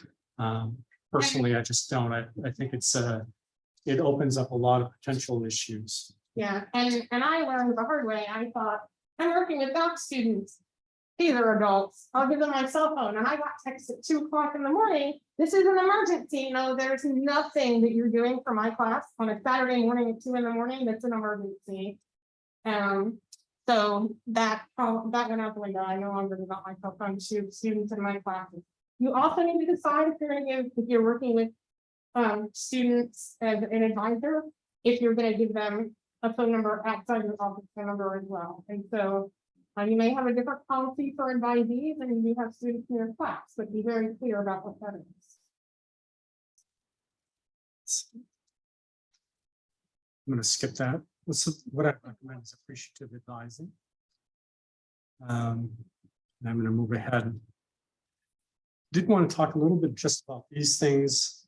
The behavioral intervention team, at times you have concerns about a student, and it may just be that the student is having issues and they're not disruptive, but you're concerned about the student. You can refer them to the behavioral intervention team. At times you'll have students that may be disruptive, and you can also refer them to the behavioral intervention team, and they'll reach out to the student and they'll do that contact. We do have the counseling center here. I listed the Tiger Pantry, and then listed the Tiger Pantry for Memphis as well as the Lambeth campus, because you'd be surprised at the number of students here that have food insecurity. And then again, disability resources for students. One quick note about the BIT when Steve was saying disruptive, if they're sort of mildly disruptive, that might be BIT. If you feel you or your student are in dire danger, you call the campus police. And that's only happened to me one time. 15 years, where I had somebody come in who I had no idea who they were, and they came in and said, I was told to come in and talk to you while I was teaching class. And it was really kind of an odd experience. And I did call campus police. I also talked with that person separately, but it was really hard to get the class to come back because they were so concerned about the person's behavior. So that's pretty rare, but campus police will come right out if you give them that call. So research resources, and this is Janet. Janet Wiens works with me and with everybody here in the College of Education. She's a great resource. I wanted to give her a few minutes to talk about just research resources for our college and what she does and some of the other things that we do. And so I'll turn it over to Janet, let her come up. I did not give Janet slides, mostly because I'm catching up. We have a lot of information. One thing that I do want to bring up is September 13th, Memphis Shelby County Schools. We are having them come talking about how to collaborate and do research with the school system. That'll be from 11:30 to 1. At least that's what we're expecting right now. We're just trying to confirm the room, and that'll be open to the entire university. So research and innovation will help support us in that. Also, Janet is the contact for our university for Memphis Shelby County Schools. So if you want to work with the school system in Memphis Shelby County School, begin with Janet. And that is going to be in the schedule. Yes. Oh, we got it. Yeah. Awesome. So I'm Janet Wiens. For those of you I haven't met, I'm the pre-award coordinator for the college. My task is to make your life with grants and or contracts as easy as it can be. I was in the central research office for about 8.5 years. I went to UT Health Sciences for a bit. Now I've been back over 3 years. So, and the College of Education was one of my units when I'm here. I think the biggest thing I would say is time is your best friend. I cannot stress enough that unless someone comes to you at the last minute with a grant opportunity, I would consider waiting to the next round because it takes time, both obviously to develop the scientific work that you're going to do, but also to get through our internal processes. There are some things I would encourage you to take care of if you haven't already, and I will send out some links for these things. One is the university has a financial conflict of interest policy. All faculty have to do an annual disclosure and also do the city training for conflict of interest. I know Jennifer's just done it because she was on a proposal. I would get that out of the way. The city training is good for 4 years. The conflict of interest has to be done on a yearly basis. Anyone who has grants or contracts has to do that. And if it expires, then I start hounding people because it is a compliance issue for the university. If you identify a grant opportunity, I would say send it to me as soon as you can, even if it's a year away, even if it's 6 months, because I'm going to put it on my calendar. And then I'm going to start working with you closer to the deadline. And if you can let me know, send a solicitation, the RFA, a link to that, that helps me a lot because then I can start looking at those requirements. We have a university system called COEs, which is really our repository for grants, contracts, proposals, and then awards. Right now, I'm able to set those records up for our faculty, but I will probably do a training session on that. I encourage you to get to know the system because in some units, faculty set up their own records, they answer all the questions and do all that. We're not quite at that point yet. Even if you did that, I always like entering the budget information to make sure that's done right. If you identify a proposal, I'm going to give you a checklist of documents. I'm going to prepare a schedule for you. I will give you a budget template. I can give templates for a lot of the, I'm going to call them ancillary documents. Give you templates or examples of facilities document. I'll draft the budget justification, the bio sketches, because unfortunately, every federal agency or even our state ones have different formats for pretty much everything. So it's not like you can have one and use it all the time. I will tell you that our Office of Sponsored Programs is really light on staff right now. And so while the university has a 5-day deadline for routing before a proposal is actually due to the sponsor, my preference now is to get them everything 2 weeks in advance, which means if you're partnering with another institution on your grants, if we have a sub-award with them, I'm going to need all their documents 2 weeks before the routing of our internal deadline. So again, putting me in contact with my peer at that institution is really important. And when you get to that point, we can talk about all that. In addition to helping you with your proposals, I will do some trainings. I'll send out resources. I will send out grant opportunities that I receive. If you're successful and you get funded, then I work with you on what we call the non-financial post-award. So getting the award process or the contract. If you have a change of personnel or a budget revision, and no cost extension is required, I would work with you on all of those things. And I always say, you know, sometimes you're going to work on a grant and you're going to get up to a couple of weeks beforehand and decide I'm not ready. And I would say that's okay. I think it's better to wait because reviewers can remember. The other thing I will say is some of you are new. I can help you make connections across campus. I've already done that with some of you, but funders want to see collaborative proposals. And so whether you're looking for someone in arts and sciences or engineering, I can help you with those things too. And I would encourage you, if we haven't met already, or if we've met and things have changed, set up an appointment with me. We can do that by Zoom or I'm usually in Mondays, Tuesdays, and Thursdays. We can set up an appointment, come to my office. We can talk about your research interests, what you're thinking of, and I usually have snacks, so that's another bonus. Thank you, Janet. Any questions for Janet at all? What was that date again for the Memphis Shelby County Schools meeting? September 13th. So I can tell you after moving my stepson into the Living Learning Center, that Patterson was pretty congested as people are still trying to find places to park. And so that's what that alert is about. But September 13th from 11:30 to 1, and we'll be sending out an announcement about where that is, so you can save that date and time. Janet, I have a quick question. Oh, sorry. Whomever was talking, please keep talking. I just want to, so are you still helping with the budgets for the faculty research grant for the COE? Yes. It's a requirement. It's a requirement. So when we get to the faculty research grants, which I would encourage all of you to apply for, you have to work with me on your budget to submit that as part of your application package. And if you let me know you're going to submit, I'll give you a template. I can walk you through the steps, help you develop that.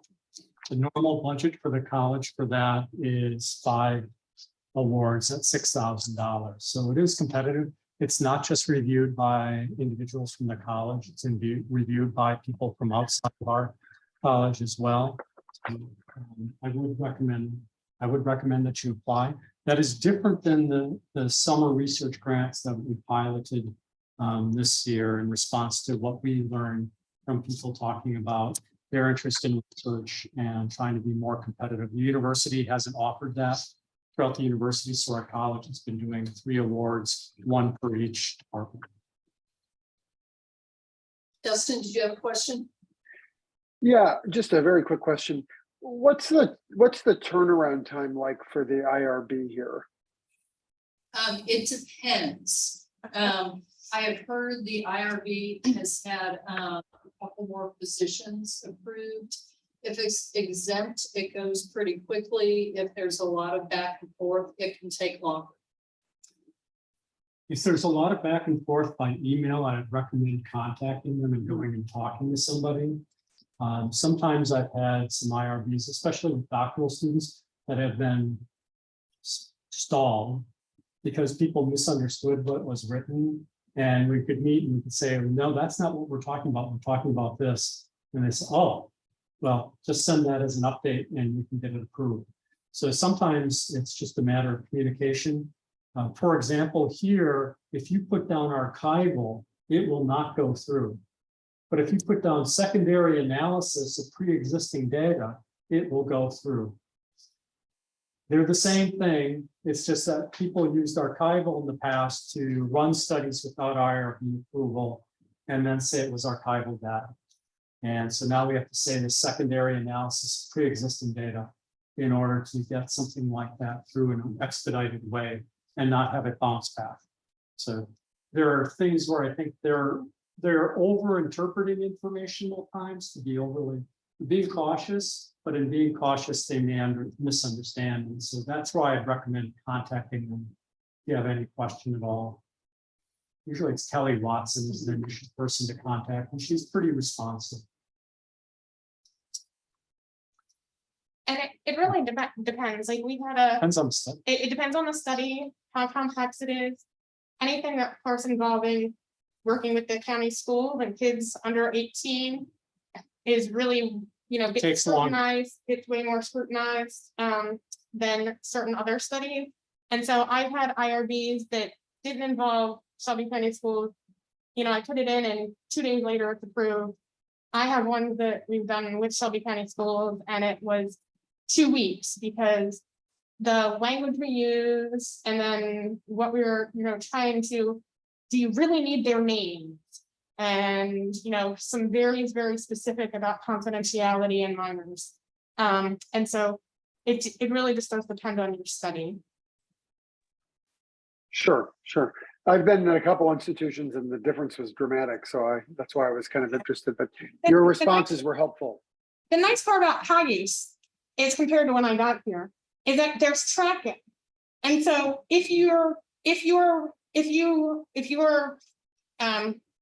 protocol goes out for full review, like you can see the dates, people reviewed, people put in comments, whatever, you can track that. And there have been times where I have gone back to Kelly and said, so it says all the reviews are in and it's been sitting 10 days now. And we're about to go over winter break and the university is shutting down. Can you please get this done before break? And she's been responsive and made it happen. And even though there's no published schedule for IRB to meet during the summer, they did meet during the summer. So they were actually meeting and reviewing protocols over the summer, even though it wasn't officially on the calendar. So. Let's see. Any other questions about that? Thank you, Janet. Janet's an excellent resource. I worked with Janet before she left to go to UT Health Science Center. I was happy to see that she came back. Me too. Look forward to working with y'all. Thank you. Okay. Let's see. Any questions about anything else? So I did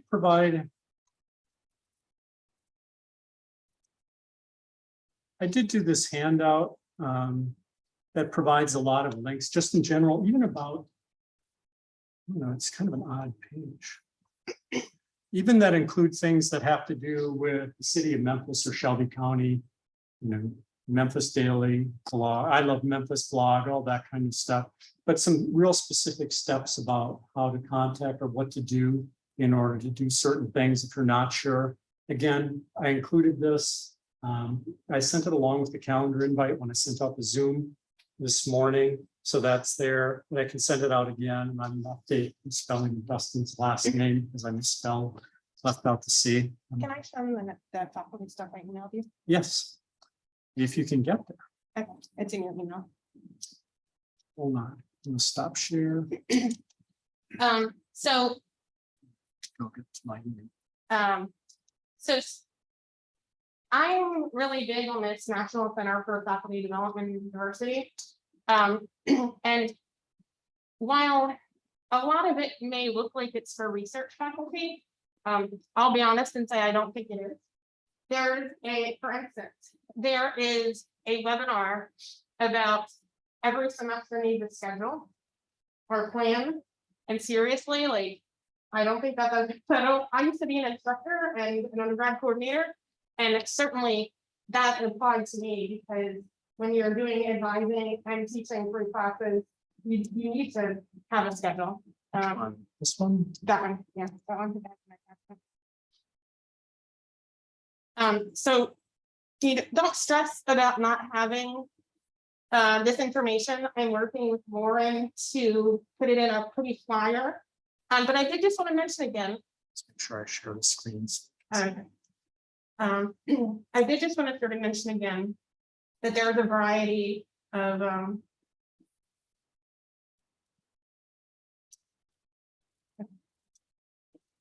there's a variety of things. The first of which I would recommend is just activating your account. Faculty, staff, and grad students, it is free. I have no idea how they keep undergrads out, so I'm, anyway. I have some recommended first steps. The third bullet is a session being offered next week. You have to register in advance. What I wish I had known as a new full-time faculty member. If you can't make it, they will record it and put it up as a recorded webinar you can watch later. But I highly recommend this. It's going to be a panel from people from different universities. They have a Monday motivator email. And that's also sort of nice because they tell you what's coming up and then they also give you some tips.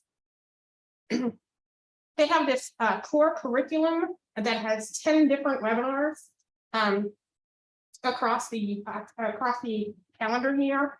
Right now they're covering 8, 9, and 10. You can go back and watch the recordings of the other ones. Again, number one is every semester needs a plan. I think I watched that and I really thought it was amazing. And I actually thought I had good organization skills until I started attending some of these things. There are guest webinars. Again, I'm highlighting a few. These are not everything this year, but you can see there's some about teaching and creating cultures of support. And so they're not all research-oriented webinars. Lastly, they have writing challenges. There's a 14-day writing challenge where they have this neat software where you log your time and they have a coach that eggs you on and you have teammates. It's nice. If you don't need something that structured, you can just use this discussion forum. In any month, join, and you do discussion posts, so you just say, I wrote for this many times this hour, this week, blah, blah, blah. The goal is to get you running 30 to 60 minutes a day. Even if you're teaching faculty, part of your job may be contributing to the knowledge about teaching. And so you might be writing for a journal like Science Teacher, or something like that. And so I don't think that these preclude you from participating in any way if you're writing those types of articles or blog posts about teaching. And so I wanted to also share that. Again, I know some people came in hearing about this, and I don't want you to think it's all about research faculty. There is something for everyone in here. You might just have to look around and find it. Leigh and I again- were both really excited about this. We were probably the two people that were just, yes, I finally did it. yeah. Somebody at the university did it, who did it. I went to an online workshop 2 years ago in March, and they had a speaker who did a half-day workshop who was from NCFD. And I came back to Steve and I'm like, so can you like nudge the dean to see how we get someone working on this in the university? And it did feel like it took forever. Part of it was the pandemic, Yeah, but we were so excited because, you know, I nudged research and innovation, the dean, office of student success, the vice provost of student success, a lot of people. Nursing actually bought that for a year, so everybody can enroll. I encourage you to do it because there's a lot of good information. And I think the university is able to track how much we access and use. And so the other thing I want to say is, if you're excited about it, but you don't start using it, we may lose it. So, you know, it would be cool for everyone, even for you to just go create your account and then check some things out. Even if you think, I can't come back and deal with this stuff till November, create your account, maybe sign up for the emails so that you find out about things. And when you have time to engage with it, then you are ready. You know, that might be, I know the first part of the semester is always crazy. And everyone's in a different place with where they are and what their responsibilities are. But, you know, that might be an alternate route. Again, this flyer, I'm working with Warren to make it pretty and put it around Ball Hall and send out via email. So it wasn't something we had. I will be sending it out hopefully by the end of the week. And I can have Steve just forward this one to you today with everything else. But I wanted to share it because I'm very excited about it. It's in terms of a resource for all of our faculty, staff, and grad students. Thank you, Leigh. One other thing before we get ready, and I'll open it up for any final questions, is I wanted to let you know that the University of Memphis, yes, it's R1, but we are not an or institution. It's not teaching or, we are an and. It's teaching and research and service. We're all three. We aren't at that spot where everything is just research. We're the College of Education. Teaching is important to us. Service is considered. Collegiality is considered. All those things are part of that consideration when you're going up for tenure or promotion, or even during that faculty evaluation. So we're looking at all three. If your role is assistant professor of teaching, then your focus is going to be on teaching, and it doesn't have to be on research. It doesn't preclude you from doing it if you want to, but service is also important. Teaching is important. That's the basis of our college, and that's how this university actually started, was the normal college for teaching.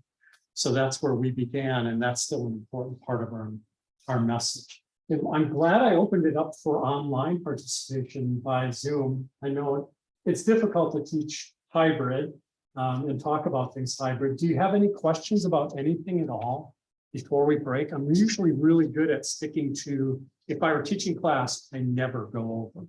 I mean, never go over. You get that time and that's what you get. And I'm here, I'd always stay late, but I wouldn't keep the whole class. Yeah, Dustin. Yeah, my last question is just moving forward, because my mentor is technically on sabbatical right now, but I have, or PDA or whatever it's called, but he's still available. But so with the CV, is there a place I can go to find definitions for things like consulting or creative activities? Some of those, or outreach, what exactly that means? Is that in the handbook? I'm just still trying to kind of accumulate all of this knowledge. Yeah, there's a lot, and I'm covering a lot in a short period of time. I'm just introducing you to it, not trying to make you learn it right now. So you can come up, you can always ask me, I'm always happy to help. There are also, when you go into the segments on the CV, it gives you a brief description, or if you click on it, you can upload something. There's also a description. It's a clumsy CV. It is not fast, quick, or easy. My own personal experience, it's just not. So the other thing I did too is I looked at the online CVs of the people in my program Yeah. to see where they were putting things. Good. Because there's some things, for instance, and I did want to plug this.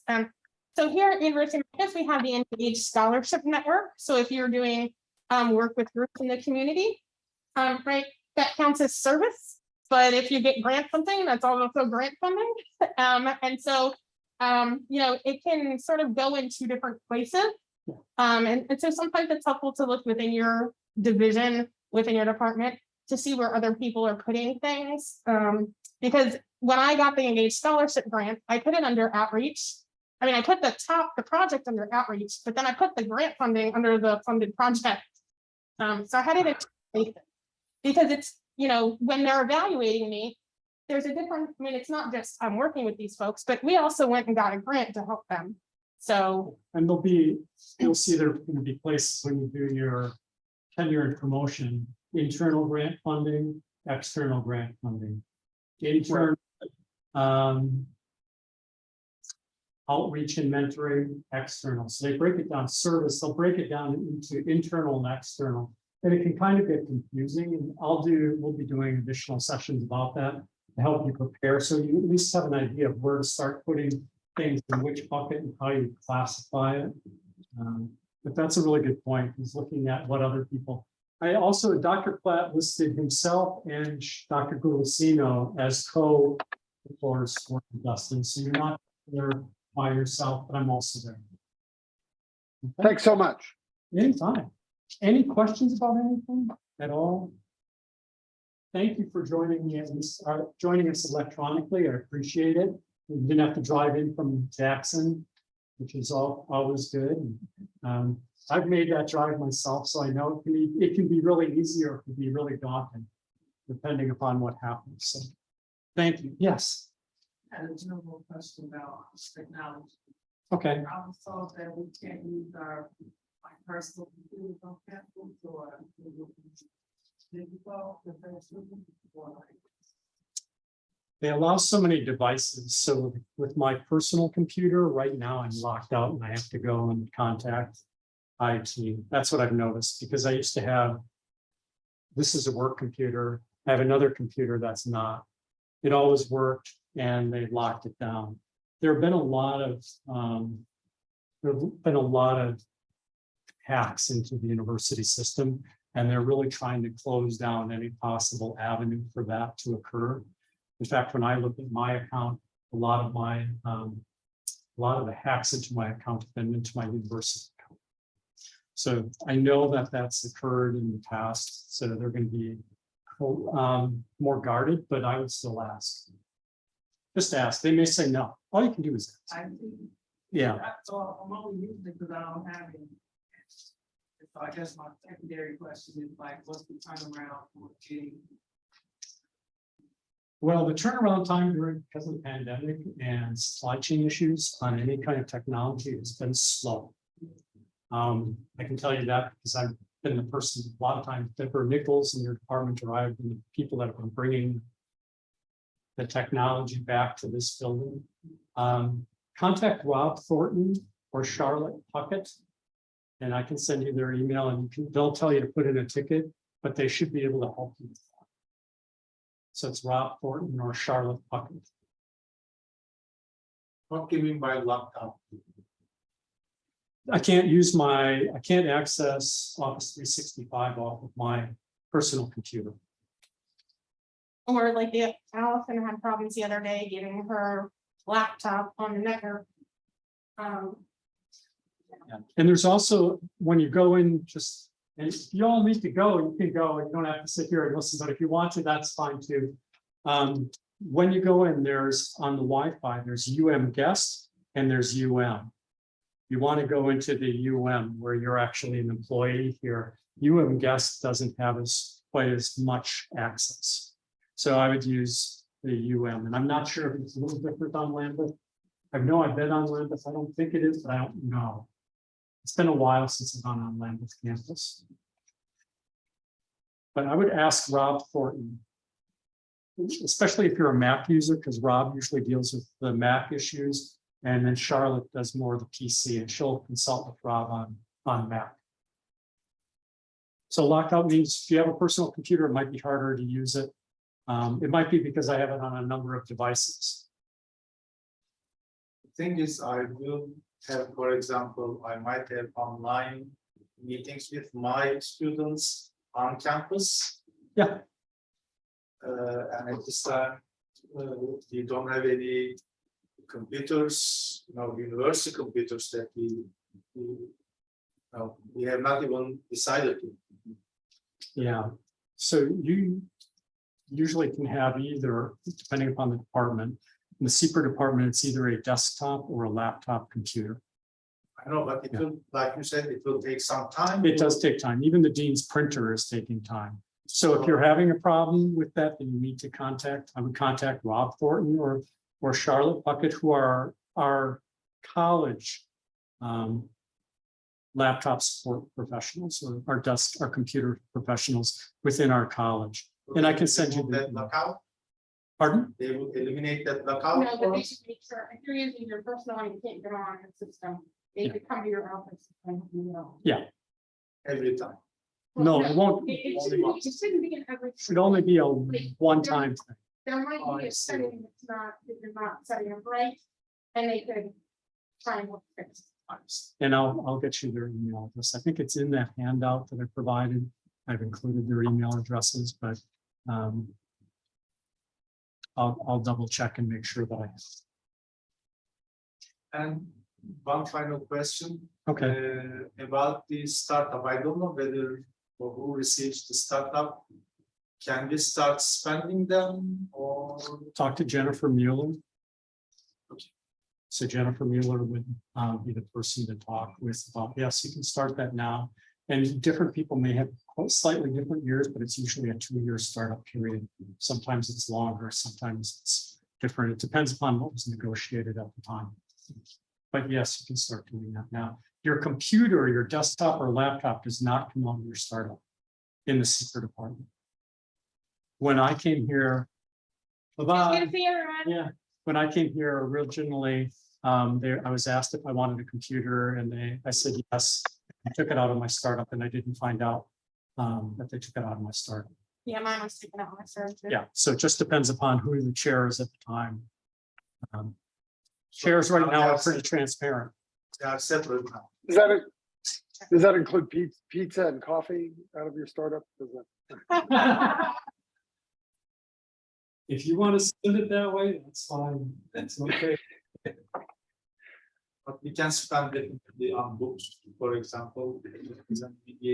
Yeah, and if you're spending it, your startup account should have created. That would be with Jennifer and Tracy. Tracy in the business office would communicate with Jennifer. You would probably do a reimbursement through that Chrome River system. Okay. Well, it depends on what it is. Yeah. If it's something like you need dry erase erasers, or you want a camera for recording videos, they order that through Staples for you. And then it gets charged against your startup stuff if you wanted like something like a camera. But if you want books that have to be ordered through a specialty chain, like say you want an AERA book and it has to be ordered from their website, more than likely, Jennifer's going to tell you, pay for it, bring me the receipts, and we get reimbursed for them. So some things, especially the technology type things, like if you need a camera for recording a video or for your online office hours or whatever, they order it. They prefer to order it for you because we are a tax-free organization. And if you order it, we pay tax. Yeah. And so that makes a difference with the technology and the tax. And when you're working with Oh, sorry, I didn't. quite mute all myself. right. I apologize. Oh, Lord. When you're working with staff, be patient. They're usually, staff are doing multiple roles, be civil. It's really important. I think a lot of times people have forgotten about collegiality during the past 2 years because they're not right there. But every person here is important, student, staff, and faculty. So talk about being able to address that. Well, yeah, have you had a question? Yes, so. Like books from the bookstore, is that something that we have to buy and reimburse or because of the bookstore? So that's kind of iffy. Before the pandemic, they used to be able to create a PO and you just took over this piece of paper to the bookstore and then the bookstore would charge you. I don't know if that's the system that still works now, I don't know. but that was what we used to do 2 years ago. So Start with Deborah Nichols. Yeah. Deborah will tell you direct. She doesn't usually hold back. She's pretty quick at telling you how things work. So that's one of those, I know what the system used to be. You used to not pay for copy and add stuff there. Yeah. But I don't know what the new. I don't either. And for me, like if it's textbooks, I'm usually getting desk copies and things like that. So I don't have to do that, or at least an electronic desk copy, so I can have immediate access. Even desk copies are taking really a long time. The dean's printer is taking a really long time. It still hasn't arrived. So I just know, because I checked mail today, it takes a long time for anything to come. You come in through the front door on Patterson Hall or on Ball Hall, you'll notice the glass is cracked. That order has been in there since July, mid-July, but it's taking a long time to get glass. So everything's taking longer. So you need to be able to work. So talk with Rob Thornton or Charlotte Puckett about how you can use your devices today so that you're able to do the work that everybody's hoping that you're going to be able to do. And we can directly email them, right? Instead of creating the ticket. Yeah, if they want me to create a Yeah, ticket. they'll tell you.